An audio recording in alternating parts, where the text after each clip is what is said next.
Welcome welcome welcome, स्वागत है आपका एक और नई गुड मॉर्निंग में। मैथ्स वाला 231 बोल रहे हैं। एक भारत में ज़्यादातर विवाह ज़बरदस्ती कराए जाते हैं या लोगों को उल्टा सीधा तर्क देकर उनकी शादी करा दी जाती है, जिसका परिणाम बच्चों को ज़िंदगी भर भुगतना पड़ता है। दो, जैसे कोई जैसे कोई किसी को अगवा करके किसी से भी शादी करा दो। यही काम माँ बाप अप्रत्यक्ष रूप से अपने बच्चों के साथ करते हैं। कितने बच्चों को अपनी पसंद से विवाह करने की आज़ादी है, क्वेश्चन मार्क, या नहीं करने की आज़ादी है, क्वेश्चन मार्क। अब तीसरा पॉइंट बोल रहे हैं, बच्चे अपना खुद का जीवन लेकर पैदा होते हैं और उन्हें अपने ही जीवन के बारे में निर्णय करने का पूरा हक है। बच्चे पैदा कर लेने से माँ बाप का ये हक नहीं बन जाता कि वो अपने निर्णय और सोच बच्चों के ऊपर थोपें। अब चौथा पॉइंट बोल रहे हैं, भारत में शादी को 60% खर्च लोग उधार लेकर चुकाते हैं। शादी का थोड़ा सा हिंदी में वो है, वरना इन्होंने पॉइंट बना के अपनी 4 बातें लिखी हैं। तो काफ़ी बातें इसमें मेरे को सही लगी कि डिसीजन जो है बच्चे का होना चाहिए, थोपा हुआ नहीं होना चाहिए, और ऐसे ज़बरदस्ती शादी कराना या इमोशनल ब्लैकमेल। पता है ये सारी चीज़ें ये करते हैं, ये माँ बाप जब ये सारी चीज़ें करते हैं ना, तो पता है बाद में क्या बोलते हैं, जब दुखी हो जाता है बच्चा या फिर गलत निकाल जाता है हस्बैंड, तो बोलेंगे नहीं नहीं हमने तो पहले ही बोला था, तूने तो अपनी मर्जी से करी थी, ये करा। कोई अपनी मर्जी से शादी नहीं करता, मेरे को नहीं लगता कोई ज़्यादा वो करना। भाई एक दिन का राजा कौन बनना चाहेगा, एक दिन की रानी, और उसके बाद दुख झेलो, बताओ। मेरे को तो लगता है पूरा जितना भी मैंने देखा है सब ज़बरदस्ती होता है, या तो आइदर उसको कोई गाइडेंस होती नहीं है बच्चे को, बच्चा तो यही समझता है कि भाई ये तो करनी ही होती है। तो फिर तुम्हारा वो है कि भाई बताओ उनको कि भाई बाद में क्या क्या नेगेटिव पॉइंट्स हो सकते हैं हस्बैंड बुरा निकल सकता है, वाइफ बुरी निकल सकती है। डिवोर्स देने के लिए आजकल तो वो चल रहा है कि नकली शादियाँ कर लेती हैं फिर एलिमनी के लिए, और वो सब चल रहा है ना। बहुत सारी चीज़ें चल रही हैं। जब ये नहीं भी चल रही थी तब भी तुम देखो ना कि तुम्हारा रिस्क तो है ही ना, कोई व्यक्ति कैसा निकल जाएगा या किसकी परिस्थितियां कैसी चेंज हो जाएंगी। इतना मतलब लोगों को मैंने इतना करते हुए देखा है कि नकली नौकरी बताएंगे, नकली बिजनेस बताएंगे, या फिर बिजनेस कराने के लिए थोड़े दिन के लिए किराए पे ले लेंगे जब लड़की लड़का देखने जा रहे हैं या वो ऐसा कुछ, तो फिर दिखाने के लिए कि देखो हमारा ये लड़का ये काम कर रहा है, चाहे वो नालायक है एकदम, कोई काम के उसके बस की नहीं है, कोई सक्सेसफुल बिजनेस नहीं करा, लेकिन फेक एक वो कर लेंगे, फेक वो क्रिएट कर लेते हैं। कॉमर्स में हमारे बोलते थे शेल कंपनी, तो वो अपनी शेल कंपनी बना लेते हैं उस थोड़े से पर्पस को पूरा करने के लिए और छलावा दिखाने के लिए कि देखो हमारा बेटा, और पैसे तो होते हैं उनके पास, ऐसा नहीं कि पैसे नहीं है, क्योंकि बाप ने कमा रखा है या फिर वैसे रियासत होगी या कुछ भी। अब दिखाना है कि भाई देखो ये हमारा बेटा लायक है और ये चला रहा है, वो चला रहा है, तो उस वक्त वो शेल कंपनी बना लेते हैं, माने कि बस वो दिखावे के लिए वो ऐसा वो बना लेते हैं आडंबर, और नकली बताते हैं। ऐसा बहुत सारा होता है शादियों में। क्यों होता है मालूम है? क्योंकि जो कराने के लिए जो भाग रहा है वो भी तो नकली देख के भाग रहा है। जो दोनों ही पाखंडी हैं, जो छलावे में फंस रहा है और जो छलावा कर रहा है, दोनों ही पाखंडी हैं, इसीलिए वो चीज़ घट जाती है वहाँ पे। अगर वो जो करने वाला, जो सहने वाला है, जो विक्टिम बन रहा है, वो भी अगर उस वक्त अलर्ट होता, लालची नहीं होता, तो भी वो नहीं कर पाएगा, कोई किसी को ऐसे फंसा नहीं पाएगा। लेकिन दोनों ही पाखंडी हैं, वो भी सुख के पीछे भाग रहा है, वो भी सुख के पीछे भागना गलत नहीं है, लेकिन ये जो तुम मान के बैठे हो कि ऐसे ही होता है, यही करना होता है, शादी करनी ही होती है, कोई सही मिले या ना मिले करनी होती है, तो फिर यही होएगा कि तुम नौकरी वाला देखोगे, घर वाला देखोगे कि जिसके पास घर है, नौकरी है, सेटल्ड है, तो तुम उसके पीछे भाग जाओगे। अब सामने वाले को भी ये बात पता है कि तुम क्या चीज़ के पीछे भाग रहे हो, तो वो उस चीज़ के नकली नंबर बना देता है। समझ रहे हो क्या हो रहा है भाई? जिस चीज़ के तुम लालची हो, सामने वाले को अगर वो पता चल जाए कि तुम इस चीज़ के लालची हो, तो वो उस चीज़ का दिखावा कर दिया उसने, अब और तुम फंस जाते हो। और बाद में मान लो चलो ये सब कुछ सही भी है, उस वक्त की स्थिति सही है, लेकिन बाद में अगर परिस्थितियां चेंज हो जाएं, फिर तो वो गया। कई जो वो होती हैं, उसका पति मान लो एक्सीडेंट में चला गया, वो गया, फिर उसकी ज़िंदगी बर्बाद।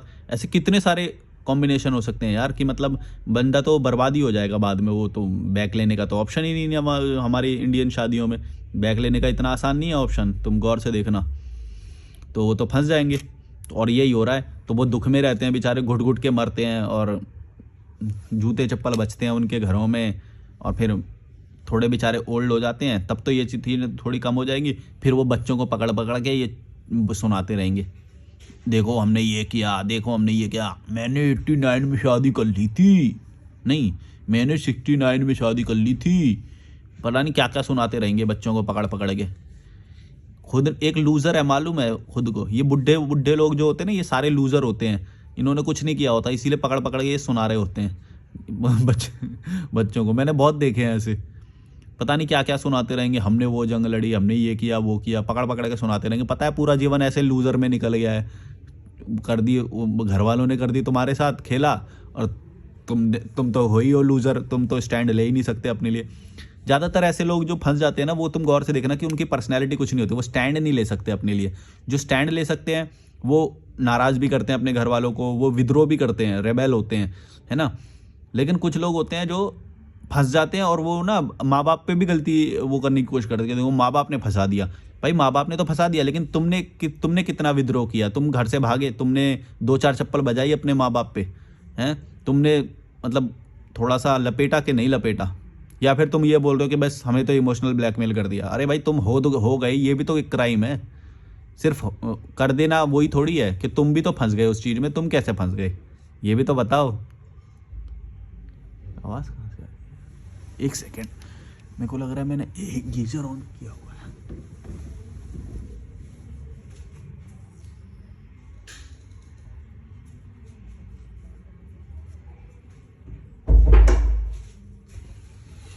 हाँ ठंड बढ़ गई भाई ऋषिकेश में।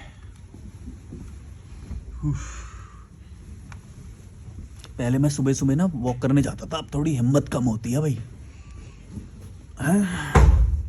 सर्दी वाले उतने कपड़े भी नहीं लाया था मैं तो, जब आया था तब तो सर्दी नहीं थी उतनी, अब बढ़ गई है। दिसंबर आने वाला है, आज है दिसंबर आने वाला है। समझदार इंसान शादी नहीं करते, जैसे मोदी जी, योगी जी और मैं मैं एम मस्ती जोन बोल रहे हैं भाई। तर्क और फ़र्क तो हर चीज़ का है, कहने के लिए तो यह भी कहा जा सकता है कि घूम घूम कर नदी नाला, हाँ ये ऐसे तो कुछ भी बोला जा सकता है, वही तो मैं बोल रहा हूँ, कुछ भी बोला जा सकता है। तो सत्य वही है जो मैं अपने मुंह से बोलूँ कि मैं दुखी हूँ या मैं सुखी हूँ, जब मैं बोलूँगा तभी। ऐसे तो सामने वाले को बोलना है तो कुछ भी बोल दो, जो घूम नहीं रहा उसको बोल दो तू सड़ा हुआ पानी है, जो घूम रहा है उसे बोलो कुत्ते की तरह भटक रहा है, कुछ भी बोल दो ऐसे तो वीरेंद्र रूनियाल 1861 बोल रहे हैं भाई, एक बात का जवाब दो, आप शादी नहीं कर रहे हो, कभी आपका फुट टूट जाए तो आपका ट्रीटमेंट कौन कराएगा? कोई ट्रीटमेंट कराता नहीं है, ट्रीटमेंट करता है, और वो होता है डॉक्टर। और वो जो तुम बोल रहे हो कि वहाँ तक कोई चला जाए वो चला जाए, ऐसा क्या होता नहीं है, तुम बताओ। क्या तुम्हारे जानकार लोग ही आते हैं हमेशा हॉस्पिटल पहुँचाने? ऐसा नहीं होता है। फुट टूट जाए या कुछ हो जाए, लोग हेल्प करते हैं। तुम ये क्यों मान के चल रहे हो कि ऐसा होता ही नहीं है, कोई हेल्प नहीं करता? भाई हॉस्पिटल तक पहुंचाना कौन सी बड़ी बात है? हॉस्पिटल तक पहुंचाने के बाद नर्स और डॉक्टर वो कैरी करते हैं। तुम मान के चल रहे हो कि ऐसा कुछ नहीं होता या वो नहीं होता, सब होता है। और अनजान जगह पे अनजान लोग ही 90% हेल्प करते हैं। जब भी एक्सीडेंट होता है तुम देखना अनजान लोग ही पहुंचाते हैं, जानकार लोग नहीं आते हैं, समझे। और एक बार तुम वहाँ पे पहुँच गए उसके बाद ठीक है वो कर देते हैं, सब कुछ हो जाता है वहाँ पे। तो तुम ये जो छलावे में जी रहे हो कि ऐसा होता है, जो तुम सच्चाई देख नहीं पा रहे हो अभी। और अगर तुम्हें इसी के लिए डिपेंडेंसी क्रिएट करनी है कि भाई मेरा कोई ट्रीटमेंट करा देगा जब मेरा फुट टूट जाएगा, और उसके लिए तुम पूरे जीवन को और अपने जवानी को दांव पे लगाने चाहते हो, तो तुम वो लगा सकते हो, तुम्हारी मर्जी है वो, ठीक है। ये मत बोलो कि भाई ये सब चीज़ों के लिए ये ज़रूरी होता है। अगर तुम सोच रहे हो कि ऐसा मेरे साथ हो जाएगा और फिर मैं उस चीज़ के लिए अपनी पूरी सब कुछ आज़ादी सब दांव पे लगा दूंगा, तो वो तुम्हारी इच्छा है, कोई नहीं रोक सकता तुम्हें। तुम वो दांव पे लगा सकते हो। भाई तुम इतना डरपोक हो, इतने लीचड़ हो, इतने मतलब तुम्हारे अंदर कोई स्वाभिमान ही नहीं है। तुम भाई ये सब चीज़ें छुपाने वाली होती है। ये जो तर्क होते हैं ना ऐसे वाले कि भाई हमारी बीमारी में कोई कौन सहायता करेगा, बूढ़े हो जाएंगे तो, अरे भाई तुम पूरी ज़िंदगी दांव पे लगा रहे हो। ये बोलो, मैं तो बोल रहा हूँ कि मेरा हो जाए ना और मेरे को कोई भी हेल्प ना करे तो भी मैं इस चीज़ को ही चुनूंगा जो मैं अभी जी रहा हूँ लाइफ, क्योंकि इसके पीछे बड़ा वाला वो है ना, बड़ा वाला फ़ायदा है कि मैं अपनी आज़ादी को एंजॉय कर रहा हूँ। वो ज़्यादा बड़ी चीज़ है। तुम क्या है उसको ना करके तुम बोल रहे हो ये छोटी वाली का बताओ इसका क्या होएगा। अरे फट्टू, कैलकुलेशन तक नहीं आती तेरे को, हैं? तो कोई इतनी सी बात समझ में नहीं आ रही कि ये जो मैं जी रहा हूँ उसमें आज़ादी है, उसमें स्वतंत्रता है, और अगर हो भी जाए तो कोई बड़ी बात नहीं है, हो जाता है। हॉस्टल वाला भी हेल्प करेगा, या कहीं पे हुआ तो कुछ कोई हेल्प करेगा। तुम ये क्यों मान के चले हो कि कोई अच्छा इंसान होता ही नहीं है बाहर? मेरी तो बहुत अच्छी दोस्ती होती है हॉस्टल वालों से, इनसे स्कूटी पे बोलूँगा तो छोड़ के भी आएंगे, कुछ हो जाएगा तो। इतना तो इनका वो भी होता है। क्यों, क्या बड़ी बात है? कोई स्कूटी पे तुम्हें हॉस्पिटल तक छोड़ के आ जाए, हैं? कोई बड़ी बात है? मेरे सामने होगा तो मैं भी हेल्प करूँगा, उसमें क्या बड़ी बात है? क्या कैसे लोग हो यार, कितने घटिया लोग हो कि ऐसी उसका एग्जाम्पल दे रहे हो, और किस चीज़ के लिए दे रहे हो? अगेंस्ट, मतलब अगेंस्ट इंडिपेंडेंस। तुम इस चीज़ को, छोटी सी चीज़, छोटी सी प्रॉब्लम को ला रहे हो, तो तुम तो फट्टू इंसान हो। मरो,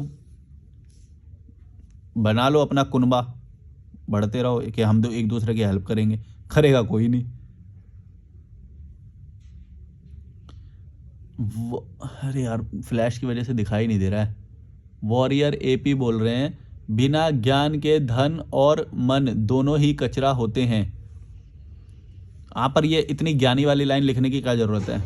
इतना ज़्यादा ज्ञानी वाला जो लिखता है ना, जो इतनी भाषा में, वो एग्जाम्पल दो, कोई एग्जाम्पल दो, बात लिखो, कोई एक्सपीरियंस लिखो। ये क्या होता है, बिना ज्ञान के धन और मन कचरा होते हैं? ये कोई बोलने वाली बात है?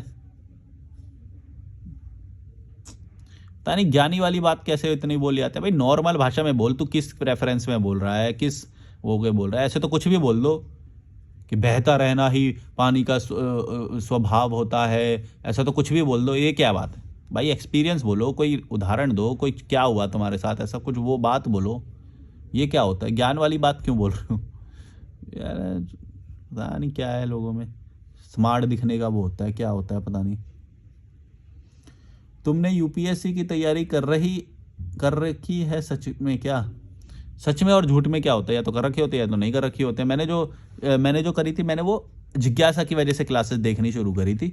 मेरे को सीखने को बहुत कुछ मिल रहा था, इसलिए मैंने वो किया था। एग्जाम में बैठने का ना तो मैंने कभी सोचा था कि ये वाला अटैम्प्ट दूंगा या ये वाले 6 अटैम्प्ट दूंगा या ऐसा कुछ कुछ नहीं सोचा था। और बहुत सारी क्लासेस देखता था मैं, बहुत सारी, मतलब बहुत सारा सीखने को मिला मेरे को उस दौरान।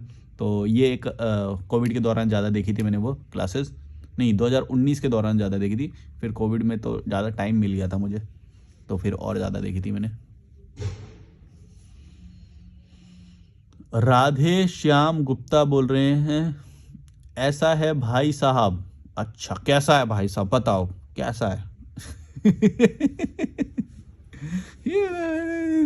ये तो आयो भाई साहब। ये आज़ादी, ऐसा है भाई साहब, ये आज़ादी से जीना, मन मर्जी के काम करने के लिए फाइनेंशियल फ्रीडम चाहिए। किसने बोला? और फाइनेंशियल फ्रीडम की क्या डेफिनेशन है? मेरे को कहीं पे भी लिखी हुई दिखा दो कि ये फाइनेंशियल फ्रीडम होती है, इतने अमाउंट के बाद फाइनेंशियल फ्रीडम होती है, ये लिखा हुआ मेरे को कहीं पे भी दिखा दो। और तुम कौन सा बोल रहे हो? तुमने ये भी कोट नहीं करा, तुम ये अपने दिमाग से बना के बोल रहे हो। तो अगर तुम किसी बुक का बोल रहे हो या किसी का बोल रहे हो या पढ़ के सुन के बोल लिया, तो कौन सा अमाउंट है वो, किसने स्पेसिफाई करा है, क्या उसकी योग्यता है? मेरे को बताओ ना। कौन फाइनेंशियल फ्रीडम?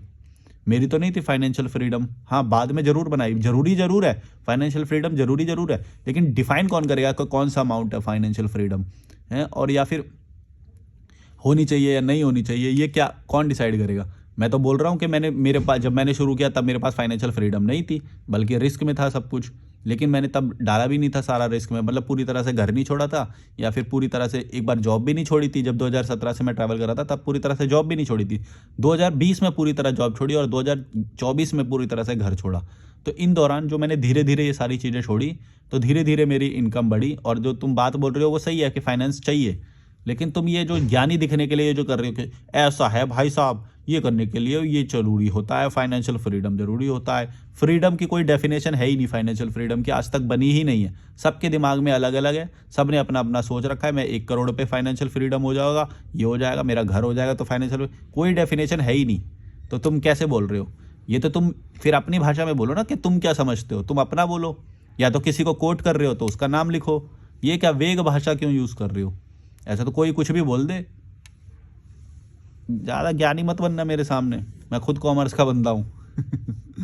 मतलब इसमें कोई बड़ी बात नहीं है कि कॉमर्स पढ़ाई करी है, पर मैंने वो जानता हूँ वो सब। मैं, मेरे को मत देना ये शब्द लेके आ जाते हैं जो फ्रीडम, फाइनेंशियल फ्रीडम। मालूम भी है कोई शब्द जब बोला जाता है तो वो डिफाइंड होता है कहीं ना कहीं, ये वेग नहीं होता है। Financial freedom according to whom सबकी अलग अलग है। सारी बुक में देख लो।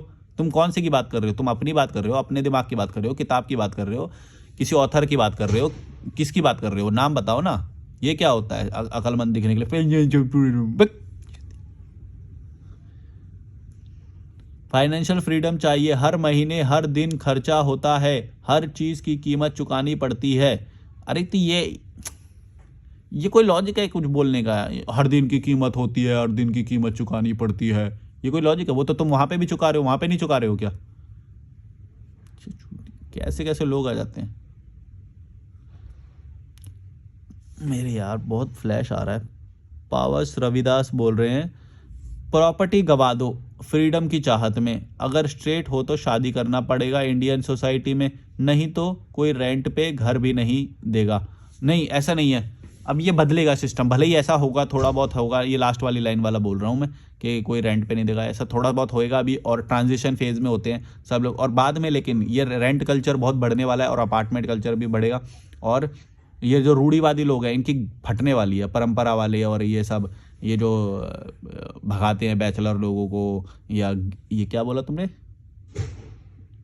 कि शादी नहीं करेंगे तो रेंट पे घर नहीं मिलेगा, ये सब इनकी फटने वाली है। अब मैं बता रहा हूँ, इनकी बुरी तरह से फटने वाली है। अगले 1-2 साल में इनकी बुरी तरह से फटने वाली है, क्योंकि हम जैसे और लोग आने वाले हैं रेबेल, और जो सामने मुंह पे इनकी फाड़ेंगे और अपनी एक सोसाइटी का कुनबा बड़ा करेंगे। और होगा ऐसा, मतलब ऐसा नहीं सोच के नहीं, लेकिन वो फ्रीडम की चाहत बढ़ती जाएगी, क्योंकि इतना सब हो रहा है। अब वेडिंग में ये सब हो रहा है, डिवोर्स हो रहे हैं एलुमनी, ये सब फलाना डिमका, ये सब हो रहा है। तो लोग प्रेफर करेंगे कि भाई सिंगल ही रहें, क्यों इतना वो करें। और जैसा कि तुम बोल रहे हो कि खर्चा तो होता ही है, तो फिर क्यों इतना और ज़्यादा खर्चा बढ़ाएं? समझ रहे हो ना? और क्या लिखा है तुमने फर्स्ट लाइन में? प्रॉपर्टी गवा दो फ्रीडम की चाहत में। प्रॉपर्टी गवा दो नहीं, प्रॉपर्टी बनाओ ही मत।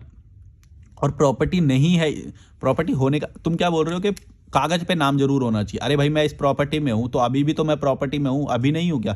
तुमको कैसे पता कि मैं दिमाग में कंफर्ट महसूस कर रहा हूँ या नहीं कर रहा हूँ? मैं तो बहुत कंफर्ट महसूस कर रहा हूँ यहाँ पे, बहुत ज़्यादा कर रहा हूँ।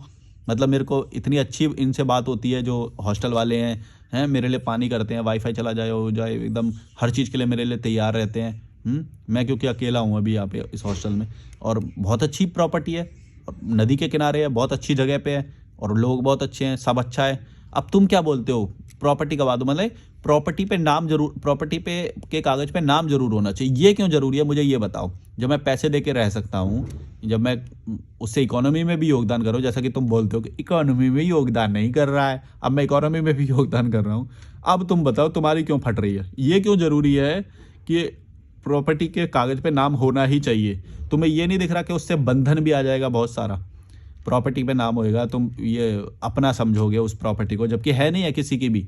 लोग आएंगे 1000 साल के स्पैन में, अलग अलग लोग आएंगे जो उस जमीन के टुकड़े का अलग वो स्वामित्व लेंगे, और फिर मर जाएंगे, फिर अगले किसी और कोई स्वामी बन जाएगा उसका, और कोई बन जाएगा। बस ये नाम बदलते रहेंगे, वो प्रॉपर्टी हमेशा वहीं पे। अब ये बताओ तुमको अपना नाम रखना उस प्रॉपर्टी पे क्यों जरूरी है?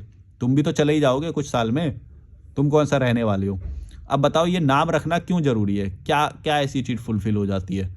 या तो एक तो तुमको लगता है कि घमंड, या फिर वो ऐड चला चला के तुम लोगों को बोले अपना घर तो अपना ही होता है, फलाना डिमका है, रिश्तेदार उसमें गाली दे देगा, ऐसा कर देगा, जबकि ऐसा होता नहीं है। मैं भी यहाँ पे एक तरह का रिश्तेदारी तो हूँ, एक दिन का रिश्तेदार बनता हूँ मैं यहाँ पे डेली। नहीं सॉरी, रिश्तेदार नहीं बोलते, किराएदार, एक दिन का किराएदार। तो मैं भी किराएदार हूँ यहाँ पे। मतलब ये कल को चाहे तो मेरे को यहाँ से वो कर सकते हैं कि नहीं अब नहीं हम रेंट पे दे रहे, लेकिन और भी हैं बहुत सारे। तुम ये समझो ना, बहुत सारे हैं ना। तो तुम ये क्यों होता है कि तुमको चाहिए कि भाई एक वो अपना ही होना चाहिए या ये होना चाहिए, वो ये कंडीशनिंग होती है, तुम्हारी कंडीशनिंग हार्ड हो रखी है। मैंने वो कंडीशनिंग को तोड़ चुका हूँ मैं, तो मेरे को बहुत ईजी लगता है ये बात कि मैं यहाँ पे रह रहा हूँ, या फिर अगली बिल्डिंग में रह रहा हूँ, या फिर उस वाले हॉस्टल में रह रहा हूँ, या फिर किसी में भी रह रहा हूँ। 2 बैग पैक करने होते हैं, उन्हें लेके शिफ्ट हो जाता हूँ आराम से, बहुत कोई दिक्कत नहीं होती मेरे को, कोई दिक्कत नहीं होती। और मैं बहुत कंफर्ट महसूस कर रहा हूँ यहाँ पे, मेरे को सब कुछ प्राप्त होता है। इलेक्ट्रिसिटी, मेरा ये चार्जिंग का ये हो रहा है, वाईफाई, पानी, वॉशरूम बहुत अच्छा है, नज़ारे बहुत अच्छे हैं, हवा बहुत अच्छी है, सब कुछ मिलता है मुझे। मुझे ये बताओ कौन सी चीज़ है जो मैं लैक कर रहा हूँ, कौन सी चीज़ है जिसकी मैं कमी महसूस कर रहा हूँ और मुझे होनी चाहिए उस चीज़ की कमी महसूस। ऐसे तो तुम बोल दोगे कि भाई अपना तो अपना ही होता है, उसका अलग मज़ा होता है। ऐसे ये बोलने वाली बात ज़रूर है, लेकिन इसको फ़ील कौन कर रहा है ये बताओ। फ़ील तो तुम कर रहे हो, मेरे को नहीं लगता ऐसा, मेरे को तो बिल्कुल भी नहीं लगता। बल्कि मेरे को लगता है कि वो मूर्ख लोग होते हैं जो अपना घर खरीदते हैं। उससे क्या होता है कि वो उसी एरिया में बंध जाते हैं, एक तो उससे एरिया से निकल ही नहीं सकते, उस स्टेट से भी नहीं निकल सकते। मैं अभी स्टेट भी चेंज कर सकता हूँ, मैं हिमाचल में भी जाके रहूँगा, अभी देखना, मैं गोवा में भी जाके रहूँगा, केरला में भी रहूँगा, है ना, तमिलनाडु में भी रहूँगा। ये मेरी मर्जी है, अलग अलग एक्सपीरियंस करने के लिए, अलग अलग चीज़ें, अलग अलग खाना बदलूंगा, है, मज़ा आएगा लाइफ का। है, तुम क्या कर रहे हो, एक जगह घर खरीद रहे हो, वहीं पे रह रहे हो, हैं सड़े हुए लोग एकदम, छोटी सोच के लोग, ना तुम उनसे दूर जा सकते क्योंकि फंस गए ना। अब तो भाई जो जो तुम्हारे सराउंडिंग में जो तुम्हारा नेबर बन गया एक बार, अब क्या है, तुम उसको दिखावा भी करोगे, दिखावा भी करना पड़ेगा क्योंकि वो रोज़ देख रहे हो ना उस चेहरे को। मेरे को दिखावा नहीं करना क्योंकि मेरे को तो पता है ये कल देखना ही नहीं इन लोगों का चेहरा, मुझे ना ये जानते मुझे, ना मैं जानता इन्हें। अगर 4 दिन के लिए कहीं हिमाचल भी शिफ्ट हो जाऊँगा या चला जाऊँगा दूसरे वाले हॉस्टल में, तो यहाँ के लोग मेरे को भूल जाएंगे, जो आसपास के मतलब जो चेहरे दिखाई देते हैं। तो मेरे को किसी के भी सामने दिखावा नहीं करना, मतलब मैं ये समझाना चाह रहा हूँ तुम्हें। क्योंकि मैं अपना, मेरा कोई फिक्स जगह तो है ही नहीं, तो दिखावे में पैसा भी नहीं खर्च होता, समझ रहे हो। अब तुम्हारा दिखावे में भी सारा पैसा खर्च होता है। और ऐसी बहुत सारी चीज़ें हैं जो नेगेटिव हैं अपना घर लेने के बारे में। तुमको दिखावा करना पड़ेगा, तुम्हें शोहरत दिखानी पड़ेगी, हैं, तुम्हें अल्फ़ा दिखना पड़ेगा, फलाना डिमका जो भी है, स्ट्रॉन्ग दिखना पड़ेगा, तुम्हें पॉलिटिक्स करनी पड़ेगी, हैं, त्योहारों में शामिल होना पड़ेगा, टेंटों में शामिल होना पड़ेगा। टेंट में शामिल होने वाले लोग कीड़े मकोड़े होते हैं, समझे, टेंट जीवी जो होते हैं। तो ऐसे कीड़े मकोड़े लोगों के बीच में तुम्हें रहना पड़ेगा, पॉलिटिक्स करनी पड़ेगी, नाली जाम हो जाएगी, नाली के लिए प्लम्बर बुलाना पड़ेगा, नहीं जो भी है, जो प्लम्बर बुलाने पड़ेंगे, कारपेंटर बुलाने पड़ेंगे, फलाने डिमके जो भी है, हैं।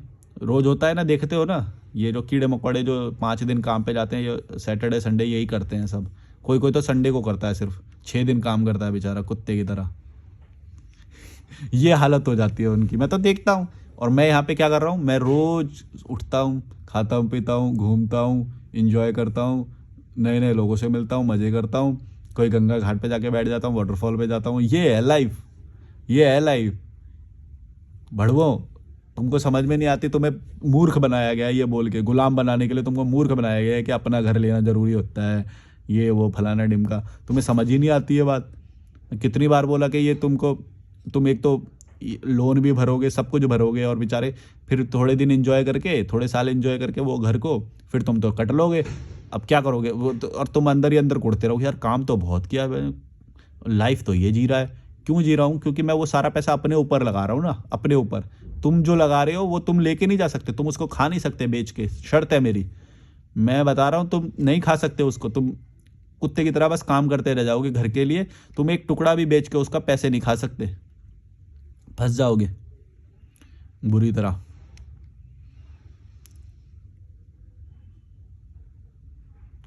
और बात ये भी है कि जब जब तुम्हारा जन्म हुआ तो वैसे मतलब ये कहा जाता है, मैंने कहीं तो सुना था, पता नहीं ये मानना चाहिए कि नहीं, कि जो माँ बाप होते हैं ना, उनका ये फ़र्ज़ है कि एक टाइम तक उनको घर गृहस्थी और वो सब बच्चे को प्रोवाइड कराना होता है, मतलब ऐसा कुछ होता है। तो या फिर कुछ जगह तो मैंने ऐसा भी सुना है कि मतलब सबके लिए 25-25 गज तो होना ही चाहिए, मतलब ऐसा कुछ सुना है मैंने। मैं तो ज़्यादा ये सब मानता नहीं कि किसी भी बाप की रिस्पॉन्सिबिलिटी है या वो, अगर उसने अपनी सारी रिस्पॉन्सिबिलिटी निभाई है तब है ऐसा, मतलब उसने सही टाइम पे उनको खाना बनाना भी सिखा दिया, लाइफ स्किल भी सिखा दिया, ट्रैवल भी करा दिया, और एजुकेशन भी दिला दिया, मतलब ज़िंदगी के हर एस्पेक्ट में स्ट्रांग बना दिया उसे, तब उसको ज़रूरत नहीं है कि वो उसको घर दे या नहीं दे, वो उसकी मर्ज़ी है। लेकिन ज़्यादातर मैं माँ बाप देखता हूँ ना तो उसको भाई स्ट्रांग बनाते हैं, ना ही उसको अच्छा पढ़ाते लिखाते, सरकारी स्कूल में पढ़ाते हैं, है ना। और कोई मतलब ना विदेश घुमाया, ना भारत यात्रा करने को वो कराया, वो तो मैंने अपने आप कर लिया। मैंने तो, मेरे जैसे कुछ लोग होते हैं जो अपने आप अपना स्टैंड ले लेते हैं, मतलब उनकी थोड़ी सी जागृति हो जाती है कि नहीं नहीं ये इस चीज़ से तो सच में फ़ायदा है, और वो सच में वो चीज़ खुद से करते हैं, क्योंकि माँ बाप की औकात नहीं है। माँ बाप तो एकदम भड़वे होते हैं, वो नहीं करवाएंगे कभी भी कुछ भी। तो वो लोग ना इस चीज़ की वैल्यू समझते हैं, वो बस वैल्यू समझते हैं कि पैसे की, पैसा आता रहे, पैसा आता रहे। तो वो कभी भी नहीं करवाएंगे। जो लोग ये समझ गए कि हाँ यार इस चीज़ की वैल्यू है और मज़ा भी आएगा और ज्ञान भी मिलेगा इससे, तो वो चीज़ वो करेंगे। On the other hand parents क्या बोलेंगे? पेरेंट्स बोलेंगे कि 3 साल की डिग्री कर ले और ऊपर से 2 साल की और मास्टर डिग्री कर ले, लेकिन तू वो कर जो जिससे समाज में इज्जत होए, मतलब पढ़ाई की डिग्री से इज्जत होती है। अब क्या है, मैंने जो भारत यात्रा करी 5 साल की, इसकी कोई डिग्री नहीं है मेरे पास, लेकिन मेरे को ये बात मालूम है कि वो 5 साल में मैंने अपने जो ये जो हायर स्टडीज़ के जो 5 साल है, इससे बहुत ज़्यादा सीखा है। तो मेरे पास कोई इसका सर्टिफिकेट नहीं है। समझ रहे हो मैं क्या बोल रहा हूँ? तो इससे उनकी कोई इज्जत भी नहीं है। अभी तो कहने के मेरे को भी जो लोग पूछते हैं, मेरे को पूछते हैं कि भाई तुम्हारी एजुकेशन क्या हुई है? यूँ होता है एजुकेशन क्या हुई है? हैं? मतलब कितनी इज्जत दें तुम्हें ये बताओ। तो मैं बताता हूँ उन्हें कि भाई मैंने बीकॉम किया, एमकॉम किया, है ना? लेकिन मैं उनके साथ में ये भी बताता हूँ कि वो एजुकेशन से मुझे कुछ भी प्राप्त नहीं हुआ है। वो तो बस एक बहुत डिग्री वाला या फिर बहुत जो सामाजिक होता है, या फिर मेरे को उतनी जागृति थी भी नहीं। अगर होती तो मैं उस टाइम पे वो नहीं करता, पढ़ाई-वढ़ाई नहीं करता, मैं यही करता। और इससे मेरे को बहुत कुछ सीखने को मिला और अप्लाई भी यही हो रहा है। मेरे को आज तक किसी ने नहीं बोला कि भाई अच्छा तुम्हारे पास ये डिग्री है, चलो तुमको ये काम देते हैं। भाई काम जो ऊँचे लेवल के काम है, हमेशा वो तुम्हारे स्किल देख के होंगे। स्किल देख के, तुम्हारे अंदर क्या टैलेंट है, सीख कितने जल्दी लेते हो, स्ट्रॉन्ग कितने हो, स्ट्रॉन्ग पर्सनैलिटी हो कि नहीं, स्टैंड ले सकते हो कि नहीं, ये सारी चीज़ें होती हैं। पर्सनैलिटी की जो चीज़ें होती हैं, ट्रैवल करने से नॉलेज बढ़ती है, नए-नए लोग मिलते हैं, तुम्हारा पर्सपेक्टिव ब्रॉड होता है। वो जो बीकॉम, एमकॉम के 5 साल थे, उससे मेरे को ऐसा कुछ भी नहीं हुआ, कुछ भी नहीं। ये सारी में से कोई चीज़ नहीं सीखा। मैं बस वो मार्जिनल यूटिलिटी कर्व, फलाना-ढिमका, इन्फीरियर गुड्स क्या होते हैं, फलाना-ढिमका, ये डेफिनेशन, ये किताबी भाषा सीख रहा था मैं तो, हैं? और उससे कुछ सीखने को नहीं मिला मेरे को। मैं तो खुद बोलता हूँ कि ये एजुकेशन सिस्टम के उसमें फँस जाओगे तो कुछ सीखने को नहीं मिलेगा। और उससे कहीं ज़्यादा तुमको मिलेगा कि तुम भारत यात्रा कर लो या विदेश घूम के आओ या फिर कोई नई-नई चीज़ें सीखो, नए लोगों से मिलो, नए लोगों के साथ खेलो। मतलब कि उनकी एथनिसिटी ही दूसरी होनी चाहिए, या तो यूरोपियन होगा या अमेरिकन होगा या बाहर का कोई होगा, अफ्रीकन होगा। इन लोगों के साथ, दूसरे एथनिसिटी के साथ लोगों के साथ जितना रहोगे, तुमको सीखने को बहुत सारी चीज़ें मिलेगी और वो कहीं ज़्यादा होगी बजाय उसके कि जो तुम डिग्री पे ले रहे हो। और दिखाई भी, और लाइफ में अप्लाई भी वही होगा, ये भी मेरी गारंटी है। तुमको लग रहा होगा कि नहीं यार, जब जॉब लेने जाएंगे तो देखेगा, पूछेगा तो यही ना कि भाई डिग्री कौन सी करी है, पढ़ाई कितनी करी है। तो मैं यही तो बोल रहा हूँ कि तुम्हें जॉब करनी ही नहीं है, तुम फंस जाओगे, तुम लीचड़ वाली वो सब करोगे और नौकर बन के रहोगे और तुमको लगेगा कि हमने डिग्री कर ली और डिग्री से तो हमें ये नौकरी मिली है, और तुम उस मैट्रिक्स में फंस जाओगे कि तुम उसको आइडेंटिटी बना लोगे अपनी कि देखो हमने ये पढ़ाई करी है। और वो आइडेंटिटी बनते ही पढ़ाई करी है या फिर ये मैं नौकरी है, मैं अकाउंटेंट हूँ, मैं इंजीनियर हूँ, ये आइडेंटिटी जुड़ते ही तुम उस चीज़ के ही गुलाम बन जाओगे। अब तुम नया नहीं सोच पाओगे, अब तुम नया नहीं कर सकते, अब तुम नया कुछ नहीं कर सकते, नया वो नहीं कर सकते। अगर तुम्हें नया करना है तो उसकी डिग्री तो दोबारा लेने नहीं जाओगे। नया अगर करना है तो वो डिग्री से अलग होगा। तो मैं यही तो बोल रहा हूँ कि डिग्री लो ही मत, फिर अलग करना है या नया करना है या बड़ा करना है कुछ, तो फिर तो लो ही मत। और अगर छोटा ही करना है तो उसके लिए डिग्री लगेगी, मतलब वो छोटा और समेट के रखेगी तुम्हें अलग कुछ नहीं करने देगी। ना तुम्हारे पास टाइम होगा कुछ अलग करने का, ना बड़ा करने का, ना सोचने का। वो छोटी चीज़ तुमको छोटे में ही बांध के रख देगी। समझो इस बात को। ये सब एक्सपीरियंस किया हुआ है मेरा, बाहर से कुछ नहीं बोल रहा हूँ। वैसे कॉमन सेंस से लगाओगे तो तुम भी ये चीज़ देख पाओगे। तुम्हें एक्सपीरियंस करने की ज़रूरत नहीं है सब कुछ। मैं यहाँ से बता रहा हूँ अपने एक्सपीरियंस, तुम ये लेके भी समझ सकते हो। वो छोटी चीज़ जो एमकॉम है, बीकॉम है, बीबीए, ये ऐसे छोटे मोटे एमबीए ये सब कर लेते हैं, है ना, वो उस चीज़ में फंस जाते हैं। उनको लगता है कि अब ये तो कर लिया, अब अलग क्यों करें, मतलब ये क्यों करें हम काम। मान लो चाय की टपरी से भी फ़ायदा हो रहा होगा या मोमोज से भी फ़ायदा हो रहा होगा, तो वो भी नहीं करेगा। क्यों? क्योंकि भाई मैंने डिग्री कर ली ना। अब वो नई चीज़ें एक्सप्लोर कर ही नहीं सकता, उस एजुकेशन ने उसको बांध दिया। अब वो कुछ नहीं कर सकता, भले ही वो बेटर हो, भले ही वो सही हो। इसीलिए तो तुम ये सब देखते हो कि नए लोग जो ये सब करते हैं, कोई चाय वाले की फ्रेंचाइजी खोल रहा है, कोई मोमोज वाला, कोई ये वाला, ये लोग कैसे आगे बढ़ जाते हैं, क्योंकि असली पैसा तो यहाँ पे है, वो प्रैक्टिकल है, लोग पैसा देते हैं उसके लिए। और तुम उस छलावे में फंस गए हो कि एमबीए से पैसा मिलेगा, हैं, इंजीनियरिंग से पैसा मिलेगा, पढ़ाई से पैसा मिलेगा, बीकॉम, एमकॉम, बीबीए, फलाना डिमका, इनसे पैसा मिलेगा। तुम फंस चुके हो, तुमने अपने आप को रिस्ट्रिक्ट कर लिया। अब तुम कोई नया काम नहीं करोगे। भले ही सब्जी बेचने से ज़्यादा पैसे मिल रहे हो, लेकिन तुम फिर भी अपनी आंख बंद करके रखोगे कि भाई नहीं, ये तो छोटा काम है। रिक्शे वाला तुमसे ज़्यादा कमा रहा होगा, ऑटो वाला, फिर भी तुम आंख बंद करके रखोगे, अपने आप को थप्पड़ मारते रहोगे, अपने आप को गिल्ट महसूस करोगे। भले ही तुम्हारी भाषा अच्छी होगी, तुम अच्छे दिखाई देते होगे, लेकिन तुमको ये बात पता रहेगी कि तुमसे डबल पैसे कमा रहा है वो रिक्शे वाला। उसे बोलते हैं नेचुरल इंटेलिजेंस, और उसने अपने आप को बांधा ही नहीं, क्योंकि एजुकेशन की डिग्री नहीं है उसके पास। वो तो जो मिलेगा वो करेगा, काम करेगा, और तुमने अपने एजुकेशन से अपने आप को बांध लिया। तो ये आइडेंटिटी बांधना, ये एजुकेशन से अपने आप को बांध लेना, अपनी एक पहचान को वो सीमित कर देना, इन चीज़ों की वजह से तुम कम पैसे कमाते हो और कुड़ते रहते हो अंदर ही अंदर। और ऐसा बहुत सारे लोगों के साथ होता है। डेवलपिंग इकोनॉमी में सबसे ज़्यादा यही होता है, जैसा कि अभी हमारे साथ हो रहा है। तुमने कई वेब सीरीज़, जो वेब शो, ये स्किट्स बनाते हैं, इनमें देखा होगा कई बार लोग, ये जो कॉमेडी वाली जो वीडियोज़ बनाते हैं कि ऑटो में बैठा होता है, कोई IT पार्क में जा रहा होता है वो गुड़गांव में या कहीं पे, तो बोलता है, उससे रिक्शे वाले से पूछता है, और भैया कितना कमा लेते हो, हैं? फिर मतलब पूरा प्रक्रम होता है, तो उसमें ये बात पता चलती है कि वो बेचारा आखिर में पहले तो बड़ा ऊंची आवाज़ करके पूछ रहा था, और भैया कितना कमा लेते हो, रिक्शे वाले से, हैं भैया बस हम तो दिन का 50,000 कमा लेते हैं। उसकी फट जाती है, मैं तो 18,000 कमा रहा हूँ। भले ही दिख रहा है वो अच्छा, टाई उसने पहन रखी है, मतलब बढ़िया आयरन वाले कपड़े पहन रखे, पर्सनैलिटी उसकी अच्छी है, लेकिन जैसी उसकी वो रिक्शे वाले की इनकम सुनता है उसकी फट जाती है। तो ऐसे ही मतलब मैं बोल रहा हूँ कि ऐसे बहुत सारे काम हैं जो अगर तुम अपनी आइडेंटिटी छोड़ के वो सारे काम करोगे, इवन आयरन करने वाला, जो प्रेस करने वाला होता है, उसकी कमाई सुनोगे तो ये MBA वाले की फट जाती है। जो प्रेस करते हैं, सिंपल प्रेस करने वाला 10 रुपये जोड़ी ले रहा है, 20 रुपये जोड़ी ले रहा है, कोई 30 रुपये जोड़ी ले रहा है, वो पैसा कमाता है वो, क्योंकि उसके साथ आइडेंटिटी नहीं जुड़ी हुई। वो मतलब सीमित नहीं है, वो उसको जो काम मिल रहा है, उसको कल सब्जी पता चलेगी तो शायद सब्जी भी कर लेगा, वो सब्जी बेच लेगा, मोमोस या कुछ भी। ये लोग कुछ भी कर लेते हैं और ये बदलते रहते हैं, इनकी आइडेंटिटी जुड़ी हुई नहीं होती। जो वो अलग बात है कि अगर सेटअप जब जुगाड़ हो जाता है तो वो उसी से ही कंफर्टेबल हो जाते हैं, तो वो वही चीज़ करते रहते हैं। लेकिन मैं कुछ बताना चाह रहा हूँ तुम्हें, ये चीज़ समझना कि अपनी आइडेंटिटी को फिक्स मत कर देना, उससे ओहदे की मर्यादा से बांध मत देना कि ये मेरा तो इतना ओहदा है, मैंने तो ये पढ़ाई करी है, अब मैं ये काम कैसे कर लूँ। समझ रहे हो मैं क्या बोल रहा हूँ? जहाँ पे जैसा पैसा मिल जाए वो हो जाए, करते रहो काम, पैसा कमाते रहो, जीवन जियो। थोड़ा सा जीवन है, 300-400 साल नहीं है। ये इज्जत विज्जत मर्यादा इन सब में रहोगे, तुम्हारी फटके हाथ में आ जाएगी, दुखी रहोगे, कुड़ते रहोगे, एक जगह पे रहोगे, ना घूम पाओगे, ना ट्रैवल कर पाओगे, और दूसरों को देख के यही करते रहोगे कि यार यह हमारी पढ़ाई का क्या फ़ायदा हुआ फिर। और ये हो रहा है, तुम देखना, तुम आँख खोलोगे, सच्चाई देखोगे तो दिख जाएगा ये सब तुम्हें। क्योंकि जो बेस्ट इंस्टीट्यूशन है, जो तुम देखते, तुम्हें जो छलावा दिखाया जाता है वो बहुत कम है, और उसकी सीटें भी बहुत कम है। तुम वहाँ पे एडमिशन नहीं ले सकते, और लेना लोगे तो कितनी मेहनत करनी पड़ेगी तुम सोचो, और फिर भी सब नहीं ले सकते। सब ये तो नामुमकिन है, सब कैसे ले लोगे, सब कैसे ले लोगे? 1 करोड़ पे 10 सीटें मिलेंगी, बताओ। 1 करोड़ पे 10 सीटें हैं वो वाली बेस्ट वाले जो इंस्टीट्यूशन है, तुम वहाँ पे जा ही नहीं सकते। और नीचे वालों में जाओगे तो तुम जीरो, तुम कुछ कर ही नहीं सकते उसमें, तुम कुछ नहीं कर सकते।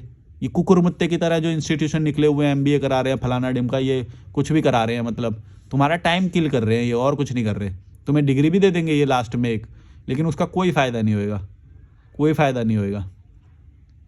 बस ये होएगा कि तुम जाके कहीं कहीं पे बता रहे होगे मैंने LLB करी है, मैंने ये फलाना डिमका करा है, मैंने ये करा है, वो करा है, और कोई फ़ायदा नहीं हुआ उसका। तुम्हें भी मालूम है, किसी रिक्शे वाले जितना भी पैसा नहीं कमा पा रहे हो तुम, बल्कि रिक्शे वाला फिर भी काम कर ले रहा है रिक्शे का, तुम तो वो भी नहीं कर सकते। उसके बाद तुम्हारी और सीमित हो गई तुम तो।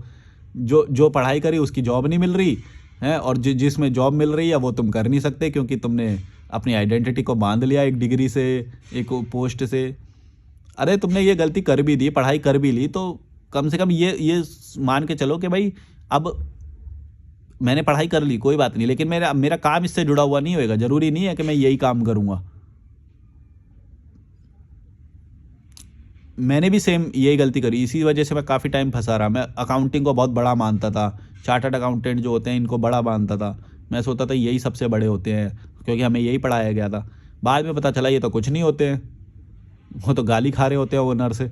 तो फिर बाद में मैंने चेंज किया, जैसे जैसे, मतलब मैं ट्रू टू माई सेल्फ, मैंने जो सच दिखा मैंने उसे एक्सेप्ट किया। ये नहीं कि मैं अपनी आइडेंटिटी या फिर अपने उसको बड़ा मान के, या फिर तो कहीं पे पहुंच ही नहीं पाओगे। तभी तो मैंने फिर यूट्यूब शुरू किया और ये सब किया।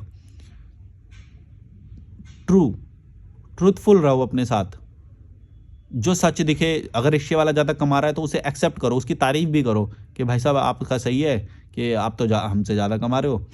हालांकि ऐसा नहीं है कि वो काम भी ईजी है, कठिन तो वो भी काम है, लेकिन कठिन तो तुम्हारा भी है, तुम भी तो गाली खाते हो।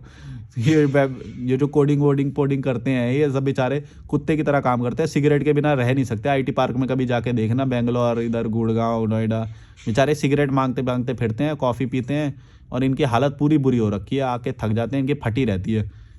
पिज़्ज़ा मंगा लेंगे, कुछ मंगा लेंगे, ये बेकार का खाना मंगा लेंगे, कुछ मेंटेन नहीं है इनका। हेल्थ भी गई, वो भी गया। और कहने को हम तो आईटी में काम करते हैं, हम तो वेब डेवलपर हैं, हम तो कोडर हैं, ये फैंसी नाम रख लेंगे। ये नहीं पता कि कुत्तागिरी कर रहे हैं। ये नहीं बोलेंगे कि कुत्तागिरी कर रहे हैं, फटी पड़ी है, सिगरेट पीनी पड़ती है, दारू पीनी पड़ती है, बियर पीनी पड़ती है, ये जंक फूड खाना पड़ता है ताकि वो स्पाइक मिले, उसका डोपामिन का स्पाइक मिले हैं। इनकी फटी पड़ी है पूरी तरह से और ये गुलाम बन चुके हैं, ये एक्सेप्ट ही नहीं कर रहे हैं अभी भी। इतने मूर्ख लोग हैं, अपने आप से झूठ बोलते हैं, अपने अस्तित्व से झूठ बोलते हैं, ना सच्चाई एक्सेप्ट करते हैं। क्या बोलेंगे यार ऐसे लोगों को? यही तो हो रहा है, तभी तो गुलाम बन के रहते हैं और उसे जस्टिफाई करते रहते हैं। इंग्लिश बोल रहे हैं कुछ बढ़िया कम्युनिकेशन स्किल है तुम्हारे, ये वो हो रहे हैं। अरे भाई अल्टीमेटली तुम कर तो वही रहे हो, तुम ना तो अपना कुछ कर पा रहे हो, ना तो कुछ फोड़ पा रहे हो, कुड़ते रहते हो अंदर ही अंदर। तुम्हें भी पता है पॉलिटिक्स झेल रहे हो तुम, समझ ही नहीं आती तुमको। प्राइड करते रहेंगे, व्हाट हैव यू डन, हाँ तुमने क्या करा है, तुमने कौन सी डिग्री करी है। इंग्लिश में बात करेंगे, ये करेंगे, वो करेंगे, परचम लहराने के लिए, ओवर पावर करने के लिए। किसी की तो भाषा होती है, वो पता चल जाती है कि किसी की भाषा ही यही है कि उसने शुरू से इंग्लिश बोली है, या कॉन्वेंट में पढ़ा होगा, या माता पिता ने इंग्लिश बोली होगी, वो पता चल जाता है। लेकिन कुछ लोग ज़बरदस्ती इंग्लिश बोलने की कोशिश करते हैं, प्रभाव जमाने की कोशिश करते हैं। वो चीज़ एकदम पता चल जाती है। मुझे तो खासकर पता चल जाती है, मेरी ऑब्जर्वेशन बहुत तेज़ है और मैं पूरा भारत घूमा है। तो शुरुआत में मेरी भी गलत हुई थी ऑब्जर्वेशन। क्या हुआ था कि हम जिस सोसाइटी से आते हैं वहाँ पे इंग्लिश नहीं बोली जाती, तो जब कोई इंग्लिश बोल रहा है तो मैं हमेशा ये समझता था कि ये ज़्यादा इंग्लिश झाड़ रहा है, ऐसे ऐसे करके बातें। लेकिन बाद में पता चला कि कुछ ऐसे लोग होते हैं जिनकी शुरू से ही इंग्लिश में ही बात कराई गई, उनके पेरेंट्स भी बोले या फिर कॉन्वेंट में पढ़े होंगे, तो फिर इंग्लिश उनका नेचुरल है वो इंग्लिश में आना। तो फिर मैंने अपने आप को करेक्ट किया, नहीं कुछ लोग ऐसे होते हैं जो जिनकी नेचुरल भाषा में इंग्लिश होती है और वो सोफिस्टिकेशन होता है, वो ज़बरदस्ती नहीं कर रहे हैं। फिर कुछ लोग वो भी आए कि भाई जो ज़बरदस्ती कर रहे हैं, तो फिर मैंने अपने आप को करेक्ट किया, नहीं कुछ ऐसे होते हैं जो कुछ ऐसे होते हैं। फिर वो कैटेगरी बनी। फिर मतलब अपने दिमाग में, क्योंकि ट्रू टू माई सेल्फ मैंने ये बोला कि हमेशा अपने लिए सच रहो, और जो कभी सच आए तो सामने, तो फिर उसको मोल्ड कर लेना, तुरंत मोल्ड कर लेना। ये मत पकड़ के बैठना कि मेरा सच है और नहीं मैं ये मानता हूँ तो मैं ही सही होऊंगा, तो फिर तो तुम सही कभी देख नहीं पाओगे। तुम्हें जब सच दिखे तो उसको बदल लेना सच को, और उसमें रिफाइनमेंट करना हो तो रिफाइन कर लेना, और अपने आप को गलत बोल लेना। गलत बोलना कोई बुरी बात नहीं होती। तुम कोई भगवान नहीं हो, महात्मा नहीं हो, कोई बड़े आदमी नहीं बन गए हो तुम कि तुम गलत नहीं हो सकते। क्योंकि जैसा एनवायरनमेंट मिलेगा वो सोच वैसी ही पलेगी बढ़ेगी। मेरे को वैसी ही मिली, फिर जब मेरे को अलग अलग मिली तो मेरे को अलग अलग पता चला कि नहीं ऐसा इंग्लिश जब अगर शुरू से बोली जाए तो उसकी भाषा ही इंग्लिश की होती है, वो दिखावा नहीं कर रहा है, वो नहीं कर रहा है। तो फिर ऐसे लोग आइडेंटिफाई होने लगे, फिर उनके लिए थोड़ा मतलब वो होता है कि भाई हम गलत सोच रहे थे। लेकिन अपने आप से सच्चे रहना बहुत ज़रूरी है, तभी ये सारी चीज़ें तुम ठीक से ऑब्जर्व कर पाओगे। अदरवाइज सच तुम्हारे सामने आएगा और तुम उसे जूते मार के भगा दोगे, बोलोगे नहीं मेरी सोच ये है ना, तू छोटा है, तू गलत है।